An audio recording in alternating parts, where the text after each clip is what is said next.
प्रथमे आज ये सतर्क घंटी प्रभु जगन्नाथंकर बाजिला कलिकी अवतार पाई सतर्क हो जातु।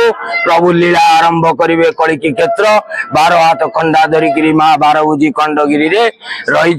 लिंगराजंकर काली चतुर्दशी रे महादीप लिभि जाइछि।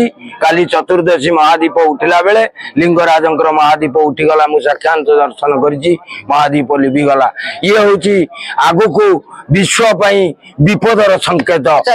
लिंग खाली अटके चाहूँ जो महादीप कहले उठुला जो लिभिगला हठात कि आगुरी पूर्व केबे एमती अघटन देखा जाइछि ना? केबे पूर्व एमती अघटन देखा जाइनि। जेतबेले भी देखा जाइछि आगुरी गोटे थर देखा जाइतला केरल रे पानी माडी आसिला। ये आउ थरे आ पूर्व आमे कहितलु गोटे थर नीति रे विवाद हेइतला। तो थरे दीप लिभितला केरल रे पानी माड़ी आसिकी बसई देइतला जाले।